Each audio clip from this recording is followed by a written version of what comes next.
On this Saturday episode of the Locked On Texans podcast, Cody and I review day 2 of the NFL draft. Houston finally picks 42. They got their guy, so we'll look at that. The shocking pick and the final day of the draft.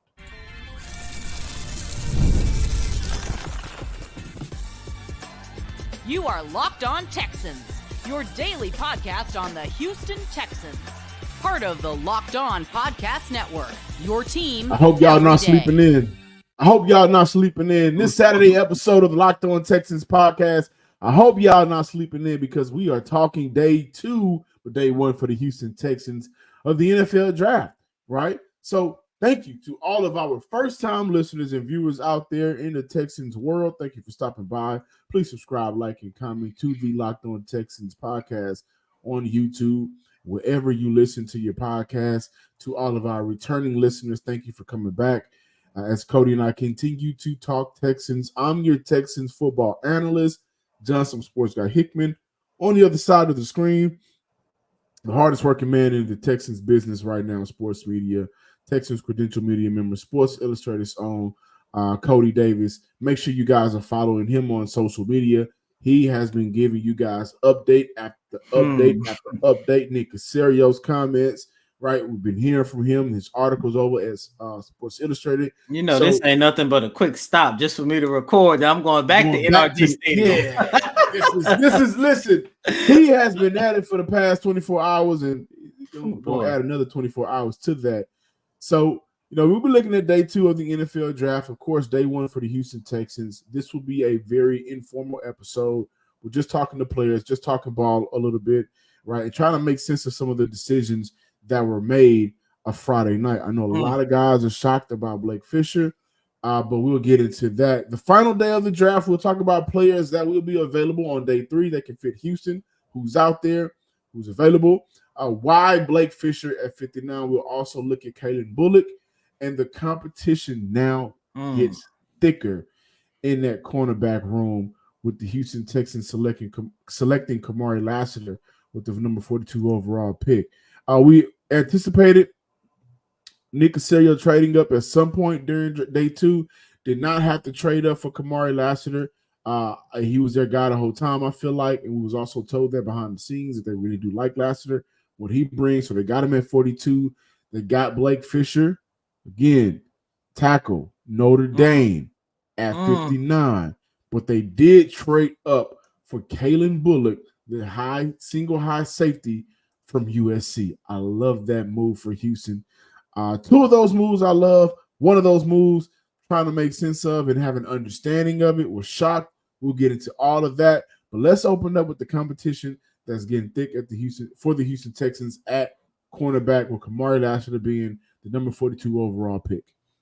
And speaking of competition, John, the one thing for me, we talked to Coach D'Amico Ryans and Nick Caserio last week. And every time, whether it was myself or one of our other media colleagues, the one thing that we was asking, how much did the offseason acquisitions that you guys made, whether through trade, whether through free agency, how much would that impact and hinder you guys, how you guys are going to go about attacking this year's draft? And of course, they kept it simple. It's not going to change anything. However, John, I went back and I took a listen to the tone in 2022 and the tone in 2023 and compared it to the tone in 2024. And the number one difference was the word choices that Nick Caserio said. Because for the very first time during the draft, Nick Caserio talked about creating competition with his selections. That was the complete opposite over the last 2 years, which is understandable because the Texans needed a foundational piece everywhere across the board. It was more so about establishing something that you can build upon. Now that they have had some success, now that they have built a roster that look like is knocking on the door of championship contention, this team has added depth and created competition with the selections that we saw taking place on Friday night. When you take a look at Kamari, man, this guy is the prototypical example of what Nick Caserio and Coach D'Amico Ryans have talked about ever since the end of the 2023 season. John, listeners and viewers, I promise you, this is going to be my last time saying this. One of their top goals was to make sure that when the season starts in 2024, that they have a very reliable, solid number 2 cornerback to start opposite of Derek Stingley Jr. After the draft on Friday, I had an opportunity to ask Nick Caserio, how do you feel about that statement? And this is what he had to say. At the NFL Combine, you had mentioned wanting to find someone to start opposite of Stingley. Given, what took place tonight in free agency, how close do you feel that this team is heading in that direction? Yeah, we'll see. It'll be competition. I mean, Jeff and CJ play a lot of football at a high level. So, I mean, they're both big and fast. They've been here in the off-season program here for the last few weeks, so they're working hard. DK, we re-signed Desmond. So I'd say Miles Bryant's a guy that has kind of a Swiss Army knife safety to nickel flexibility. Say Lassiter kind of corner to nickel corner.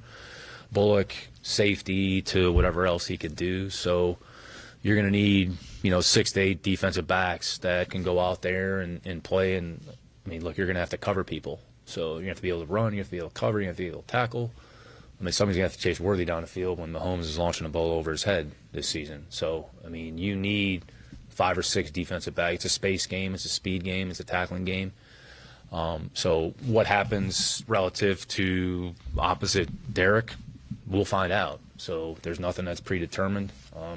So we'll have a better idea, I think, in training camp how that's going to transpire. But there's a good chance we're going to probably have 5 or 6 corners on the roster.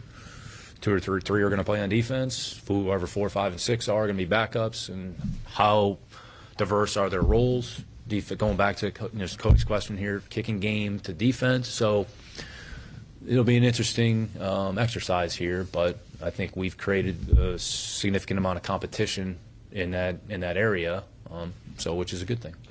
I do think that, number one, right now, Jeff Okuda's on a 1-year deal. Mm-hmm. Right, I think it's around $2.75 million, maybe $3 million, with an opportunity for him to earn more. So you look at what the longevity of Okuda in Houston may not be long, with Houston drafting Kamari Lassiter at 42. This was back in January 31st of this year. I tweeted, around this time of year, draft crushes can lead to over expectations. That's the fun part of the offseason. But realistically, there are players I think will fit what the Texans have brewing in the NRG. Cornerback Kamari Lassiter, to me, comes off as a D'Amico kind of guy. And then yesterday, after the draft pick, I thought to myself, my immediate thoughts was, is he an inside or is he outside cornerback? Now, right now, Houston has Miles Bryant, who I think would be a hell of a nickel for this team. Mm-hmm. Desmond King is still on his roster. We know how good and valuable he's been for Houston over the past 3 seasons. Where does Kamari fit as a slot? That's my number one. I still believe, as of right now, Jeff Okuda is still your cornerback too. But I do believe that with the signing or with the drafting of Kamari Lassiter and Jeff Okuda, I look at C.J. Henderson as the odd man now. Just looking in the future a little bit. But as of right now, again, my thoughts right now, I thought immediately, does he move to safety? Will we see more 2 high safeties this year? I know that was a talking point. I don't believe that, because I do believe with all of the Hill play safety talk, that's an agenda that I think we should not push. I think that he's a corner through and through. I like this move for Houston. I really do. We did a show about the cornerback room earlier this year, and we had an opportunity to talk about Kamari Lassiter. And guys, what I like about Kamari Lassiter the most is how he plays corner is how he wins. People get caught up on that 40 time. Mm-hmm. It was a 4.61, I think, at the combine. At his pro day, he ran a 4.5, 4.51, so improved by, a point of a second, whatever the case is. But that's not how he wins. He doesn't win because he's speedier. He wins with anticipation. He wins with understanding the route that's being ran and route recognition and being patient, So you look at the other side of the field, you got a technician at cornerback in Derek Stingley. And he's going to be your guy that can create those turnovers. He also is going to be that guy where teams look to not throw it his way. In college, I found myself several times when I watched a lot of Kamari last year's tape. Here's my notes on it back in whenever we talked about him. Wow, he hasn't been targeted in a while. After me saying I watched a lot of his games and I found myself thinking, wow, he has not been targeted in a while. Only allowed a passer rating of 48 when targeted this year. Only 9.1 yards per catch. And on top of that, when you look at how physical he plays, because he's going to put his hands on you. Now, he utilizes within that first 5 yards, I can touch you. I can feel you. I can get up on you. He utilizes that to his advantage because I think of the lack of, pure speed. And by the way, a 4.5 is still fast. So do with that as you will. He utilizes his hands, but this year he cleaned up on his penalties from the previous year. 2 seasons ago, 5 penalties. This past season, 1 penalty. If he would have ran a 4.4, he would have been talked about as one of the cream of the crop corners in this draft. I mean, technically he still was. We saw we saw Arnold go, we saw Wiggins go, we saw Mitchell go, we saw Cooper go, and I think he'll be a nickel safety. And then we saw last year to go. So he was a top 5 corner taken. With a better 40 time, he would have been a top 3 taken, also considering Kool-Aid's injury right now. So maybe that would have pushed him back, would have ran a better 40.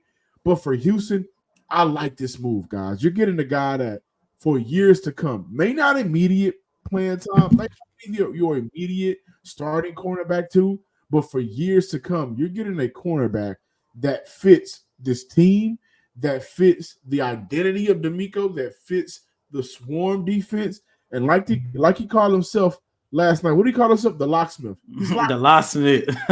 He's locking you up. So that's a huge win for Houston at that cornerback pick, man. I love it for Houston. Passion, drive, and patience. The formula for winning championships is also what keeps your ride or die alive. eBay Motors has everything you need to maintain your vehicle and level it up to peak performance. Superchargers, roof racks, exhaust kits, LED headlights, and more.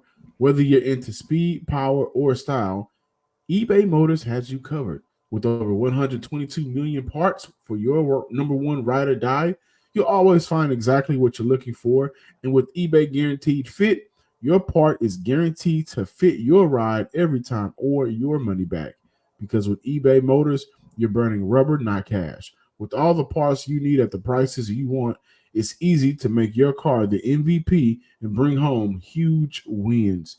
Keep your ride or die alive at ebaymotors.com. Eligible items only. Exclusions apply. eBay Guarantee Fit only available to U.S. customers. Welcome back in, ladies and gentlemen, to this Saturday installment of Locked On Texans as we continue to break down day 2 of the 2024 NFL Draft. John, before we move on to Blake Fisher, and I can't wait to have this conversation, I do want to mention in terms of Kamari, one of my favorite quotes that Nick Caserio gave on yesterday was he was asked about whether or not his 40 time came into play. Nick Caserio said, "We are drafting football players, not a track team." Good point. And they got a damn good football player in Lassiter. You look at the cornerback room right now, by the way. There's some talent there. Sting, Okuda, King, Bryan, Henderson, still former first-round pick. Now Lassiter. Maybe Houston finds a late rounder that they really like. Project, I don't know, but as we move forward and look at the number 59 overall pick, and a lot of us, I think, speculated that when Houston stayed pat at 42, we'll see them trade up from 59 to go get a guy. The guys that were on the board that I thought would have fit Houston, Edgerrin Cooper, T. Sweat went to Tennessee at 38. Yeah, I think that may have been another shocker of the night. Tic Tac Titans, Tyler Rowland over at Locked On Titans was not happy about that. There was some guys that we had projected to go to Houston, but were either gone at that point. But at 59, the Texans selected Blake Fisher, tackle, out of Notre Dame. Now, my immediate reaction to that was, Texans, what the hell are you doing? That was my immediate reaction. Because to this point, they hadn't drafted a D tackle, right? I still think that's a position of need. They hadn't drafted a linebacker, Peyton Wilson, a player that met with Houston at the Senior Bowl, raved about Houston. Right, he was available. Now he's in Pittsburgh, so they get better. But they go with Blake Fisher. I thought it was early, right? It was a shocker. But as I sat and let time stew, this is why you give time and patience, coding listeners. I thought to myself a couple of things. Number one, we all know how bad the injury history is for the Houston Texans over the course of the last couple of seasons. So I look at that as an insurance policy. That's not a positive, honestly, because I still believe that there's value later in the rounds at that tackle position. Christian Jones is still available out of Texas. And I'm not just saying him because he's a UT kid, but I think that has some late round value there and what Houston could have got at 59. So I still consider this a reach. But then I started to think again. A couple of weeks ago, Titus Howard helped his, franchise out by restructuring his contract. Made enough room for them to go out there and be able to sign and trade and sign Stephon Diggs. Titus Howard may not be a D'Amico guy. He was already here. He inherited him. Larry Tunsil isn't going nowhere for a while, right? That contract is too massive. But I think that there's been some wiggle room conversations about what they want to do at right tackle. Blake Fisher is a right tackle. There's no need to discuss moving him over to the other side of the line. I don't think that he should be discussed into playing guard right now. He has spent his entire career playing tackle. So you look at that. Also, as great of a pass blocker Titus Howard has been when he's playing tackle, one area that we've, wanted to see more out of him improvement from, was run blocking. And this is a team that the moment D'Amico got here, the moment Bobby got here, dating back to Lovie Smith, they have been wanting to run the ball and be good at it. This is a team that averaged 3.7 yards per carry last year, one of the worst in the NFL, right? So I look at this move and I think to myself, to make sense of it, okay, it's a reach at 59 still, but maybe they just want to be able to say, hey, we're building what we need to be able to run the ball. With that, because we want to be able to not have to put all the pressure on our quarterback. We want to be able to open up our playbook because teams have to respect the run. You look at Stephon Diggs, he's coming from a team that's been not historically, but since he's been there, been able to run the ball very well. So this is an element we're trying to add to our offense so we are able to be dominant in all phases of our game. And I think to myself, how long before we see Blake Fisher play football and be a starting tackle for the Houston Texans? Because I just don't see you reaching that far at 59 for a tackle that has played tackle. I don't want to hear he can move to the left guard because I don't want to hear. Maybe you can make sense of him playing right guard whenever Shaq Mason moves on, who just signed an extension last year. So again, I think to myself, it's not a move you do at 59. Make sense of it. Nick Caserio said you can never have too many tackles. While that is true, at 59, when you needed a linebacker and the weapons you've been talking about, I can't help but think to myself, how long before we see him start over Titus Howard? And does Houston look to trade Titus Howard? I don't think that's in play for the Texans. Because Charlie Hick, by the way, he's still on the roster. I'm saying we should not see Yeah, After preseason, it should be on the I list. still don't understand why he's on this roster. Put it like this: quick story, locker clean out day. Charlie Heck came in there, cleaned out his locker. I'm like, one, why are you here? Two, what do you need to clean out? Plain and simple. But I don't think, because look, let me just say this. A couple days ago, when I was doing the draft preview, I said I would be shocked if the Texans draft a guard or a tackle. And what did we see them do Friday night? They drafted a tackle, which is a little bit more shocking if they would have went guard, because it's like, okay, if you went guard, you got Kenyon Green, Kendrick Green, that left guard position, you still don't know what's going to happen.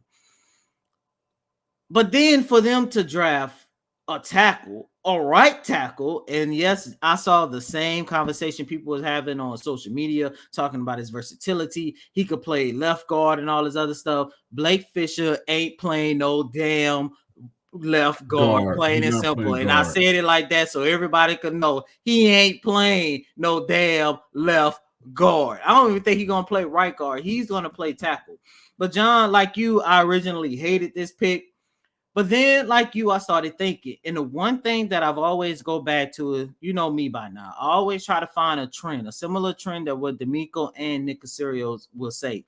And they also talked about adding depth at this position. And when you take a look at who might have been the most important piece of the Houston Texans' success in 2023, who is no longer here, that is right tackle George Fant. Because that guy came in, whether it was for Laramie Tunsil for a series or two, or for the entire season, whether training camp, Titus Howard comes back, played about 6-7 games, and he goes down with the season-ending knee injury. He comes in and stepped up. If we was to put together a list of the top 10, top 15 most impactful players of 2023, George Fant would definitely be on that list. And look, I still believe that this organization has a lot of respect and a lot of admiration for both Laramie Tunsil and Titus Howard. We just heard D'Amico Ryans talk about how happy he was to see Titus Howard come back and participate in off-season workout programs. He is very excited to get his starting right tackle back. However, John, once again, the injury history to Titus Howard, and you also got to keep in mind, even though he still had a pretty good season, Laramie Tunsil dealt with a lot of knee issues throughout the whole entire season. I couldn't get this confirmed, but I believe throughout this offseason so far, he did have like a little minor procedure on his knee just to clean it up. But they was looking at this from a standpoint, we definitely need to make sure that we continue to add depth. And not only depth, we also got to make sure that we have a tackle that we could trust. Yeah, good football player. Started his career at left tackle. Moved over there to right tackle when, Alt moved to left tackle. So I think we've always been a big believer you can't have enough tackles on your football team. So when you look at kind of over the last however many years, so, whether it's Charlie Heck, whether it's George Fant, whether it's Jones. So, Titus and LT are good football players. You need 3 or 4 tackles that you feel can go out there and play. I'd say in Blake's case, 6'5", 6'5.5", 315 pounds, long arms, plays strong, plays physical, played against good competition, well coached. The offensive line coach, former offensive line coach at the University of Wisconsin. So played with JP. So I think our program will benefit him, but you can't have enough tackles in your building. So right now we have, really 4. Including Charlie and David Sharp, who we signed. Blake is another tackle, but we're going to carry probably 4 tackles.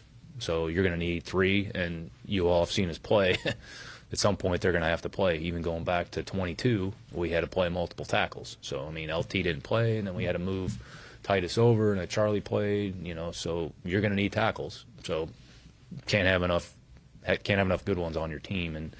And I'd say once we picked Blake, I don't know how many offensive linemen went after that, but it was close to double digits. I don't have the exact count, but it might have been 6 or 8. So, I think Rosengarten went, the kid from BYU went, Goncalves from Pitt went, So, I mean, I'd say those teams have tackles as well. So you need 3 tackles. You probably need 4. You might need more than that. So, I mean, here's another young player with experience. There's a lot of good qualities and traits. So, I mean, that was the reason, behind the pick. Let's transition over really quick to one of the picks that I really do like, man. Kalen Bullock. They got that safety. They got the safety that they needed. And not only that, I think that he is, the single high safety that this team needs. You look at his 2022 season, nearly 600 snaps playing deep last year, was much more versatile in a defense that was not good. And so you look at you question the DC for USC, 250 snaps at slot, 274 snaps in the box, 320 snaps back deep. But this is a player that, you look and you say, well, he allowed a pass rating of 97, but he's a player that can play that single high very well. Right? 7 forced incompletions, 2 interceptions last year. I think he took a dip last year simply because of the defense that was around him and him being much more exposed. But when you look at what Houston needs and how they built their front 7, and now with the cornerbacks, Stingley, Okuda, Lassiter, Henderson, Miles Bryant, Des McKean, and still having the value of Petrie back there. I'm not giving up on Petrie. I'm not either. When I look at somebody that can play single high deep between the hash, that can fly from side to side and cover that while everybody else is doing their job, that's Bullock. I mean, I wanted Kitchens, but I like Bullock's tape. I really love his 2022 tape. When you look at that year for Bullock, that was his better year again. I'm looking up his numbers right now so I can kind of give you guys a gist of the type of player he was going into his last season, because I do believe that the moves that were made in USC, I think that hurt him a lot, honestly. I mean, that defense was just atrocious, to be quite honest with you. But you look at his year before last, 2 interceptions, only 1 touchdown allowed, only allowed 263 yards. And so overall, he's a guy, man. He's not allowing a lot of catches to be made on him. Again, not a lot of big yards. He can play that deep role for Houston. And he's going to be coming into a situation where the front 7 is going to take a lot off his plate because of the amount of pressure that they are going to create for him. And so Houston got one, man. Is he a day one starter? I think that's questionable. I do. But let me tell you what I like about this.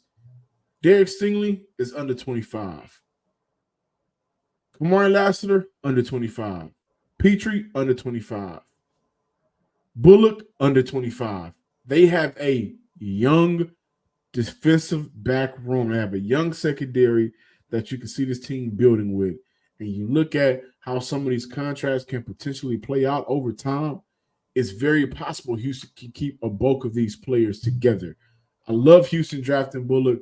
I can't wait to see him on the field. Hey, training camp is going to be fun this year. Yeah, it is. Definitely. It's going to be fun this year. I've been told I have a competitive side. I think Cody would agree to this.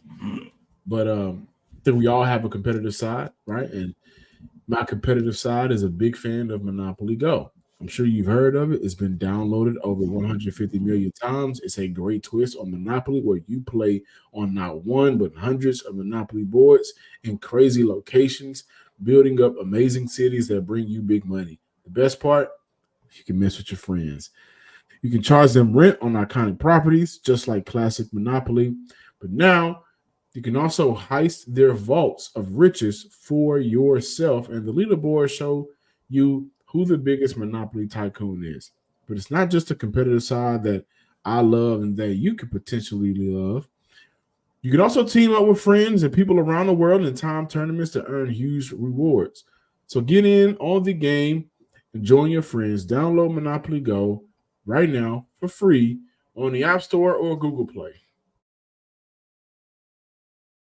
This is a lot, right? We'll definitely revisit the draft in its entirety. I think over the course of next week, it will really do more, deep diving of players that they draft and how they fit Houston's plans for the future.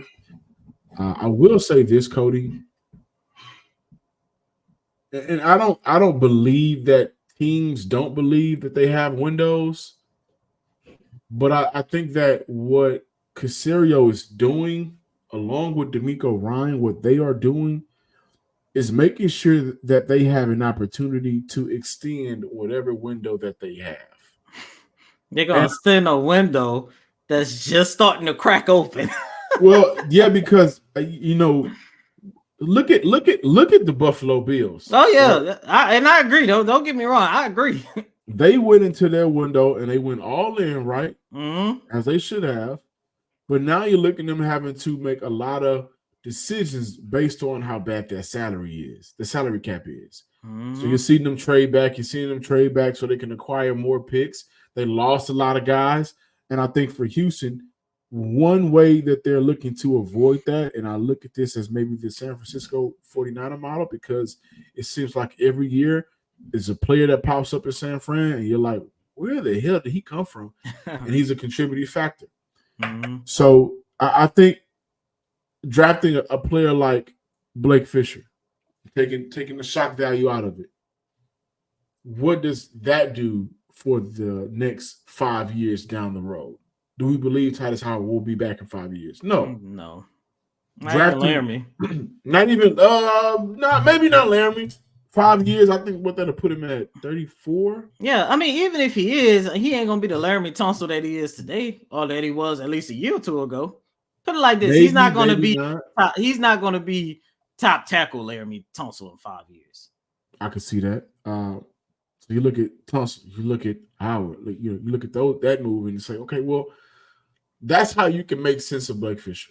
Mm-hmm. Drafting Lassiter, you can make sense of that because 1 year deal for Okuda, 1 year deal for Henderson.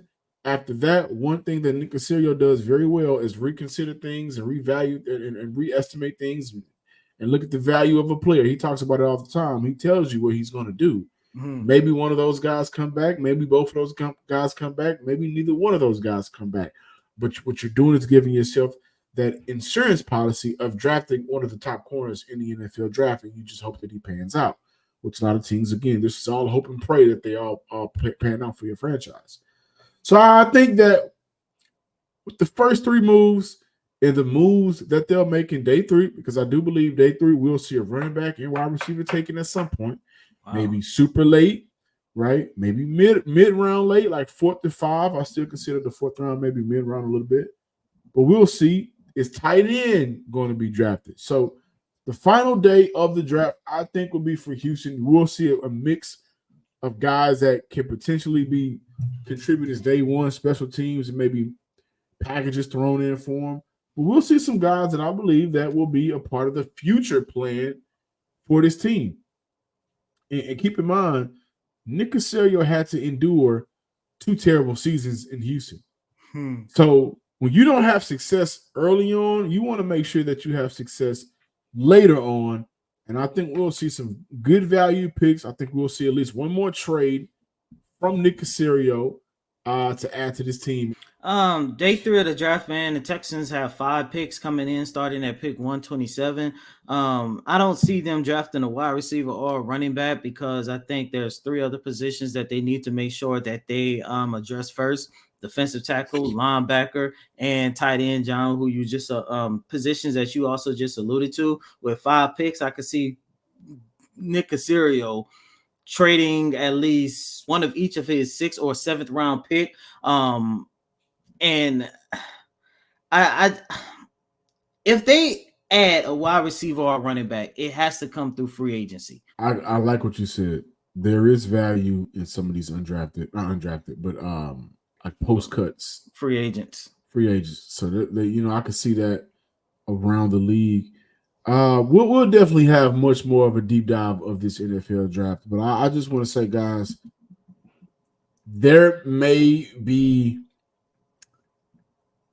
Houston may not hit on the players that you wanted, I wanted, we wanted, but look at it like this, right? And I still think Blake Fisher at 59 is the reach. I make sense of it, but again, I still believe that there is a late round value at that tackle position. Again, Christian Jones is available. Javon Foster out of Missouri is available. But how they went about the free agency, the first half of the offseason, makes me think that this draft is really just setting them up for the future. And one thing that I think we all can agree on, because we've screamed it, we beat on the desk about it, we've seen it hurt the Houston Texans. In some cases, with George Fant, we've seen it help the Houston Texans. They don't want to go another season without having the proper depth at positions when players go down. Because in the NFL, with now 17 games, and they're looking to make it 18 games, which is ridiculous, players will go down, but the ship got to keep rolling. You want to make sure when the ship keeps rolling, you got guys ready that can come in and help tow the boat to get to the promised land, right? And I think that's what Houston is building. Thank y'all for listening and watching the Locked On Texans podcast. Please be sure to subscribe, like, and comment on YouTube, wherever you get your podcast. We'll be back Monday with a full recap of the NFL draft. Follow me on Twitter at John some Sports Guy Hickman 12. See you Monday. And as always, I'm your host, Cody M. Davis. Please remember to follow me on Twitter at CodyDavis_24. Once again, that's Cody, COTYDAVIS_24. Until next time, ladies and gentlemen, peace.